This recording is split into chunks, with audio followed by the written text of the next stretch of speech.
ពេលកំពុងស្រែកស្រង់មិនសុទ្ធឡើងថ្លៃអញ្ចឹងទៅយើងពិបាកណាស់យើងគិតថាអូតើអញ្ចឹងពេកយើងគ្រប់គ្រងទឹកអត់ទាន់ទេត្រូវខ្វះខាតហើយម៉ាស៊ីនមួយអញ្ចឹងទៅខ្ញុំស្រែកស្រង់អត់គ្រប់ទេយើងបវលអត់ទាន់ក្នុងកាហ្វេ3000ដើមហ្នឹងភាគច្រើនម៉ាស៊ីនហ្នឹងខូចហ្មងពេលយើងប្រមូលផលបានលុយអញ្ចឹងទៅទិញម៉ាស៊ីនថែមរហូតអញ្ចឹងណាកន្លងមកកសិករគាត់ជួបប្រទះនូវផលលំបាកច្រើនទី1គាត់ត្រូវរកថវិកាមួយចំនួនដើម្បីទៅទិញប្រេងទិញអីចឹងណាហើយក្នុងស្ថានភាពដែលប្រេងអត់ទាន់ឡើងថ្លៃក៏គាត់ចំណាយច្រើនដែរហើយក្នុងស្ថានភាពដែលប្រេងឡើងថ្លៃទៀតគាត់រឹតតែត្រូវចំណាយច្រើនអញ្ចឹងជាគោលបំណងទី1គឺយើងចង់កាត់បន្ថយចំណាយថ្លៃដើមរបស់កសិកររបស់យើងក្រោមកិច្ចសហការ Coffee ជាមួយនឹងរដ្ឋាភិបាលអូស្ត្រាលីយើងគ្រប់គ្រងកសិករ30គ្រួសារ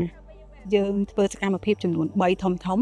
ដែលសកម្មភាពទី1យើងផ្ដោតទៅលើការផ្ដល់វគ្គបណ្ដុះបណ្ដាលឬក៏បច្ចេកទេសក្នុងការដាំដំណាំកាហ្វេហើយសកម្មភាពធំទី2គឺយើងផ្ដោតទៅលើការផ្ដល់ធាតុចូលជាពិសេសផ្ដោតទៅលើជីឬក៏ការអនុវត្តទៅលើជីកំប៉ុស្តអីផ្សេងហើយសកម្មភាពទី3ហ្នឹងគឺយើងផ្ដោតសំខាន់ទៅលើសហវិនិយោគទៅលើសូឡាសម្រាប់ប្រព័ន្ធស្រោចស្រពរបស់កសិកររបស់យើង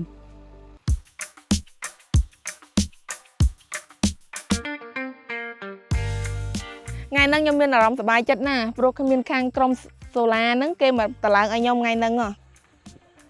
តែកាលមុនទោះរាំងក៏អត់ហ៊ានបាញ់ដែរព្រោះត្រូវចំណាយថវិកាទៅទិញប្រេង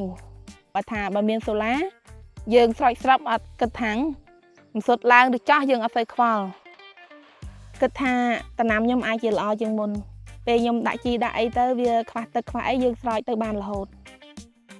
ឆ្នាំក្រោយទៅឆ្នាំក្រោយទៀតយើងកាត់បន្ថយការចំណាយ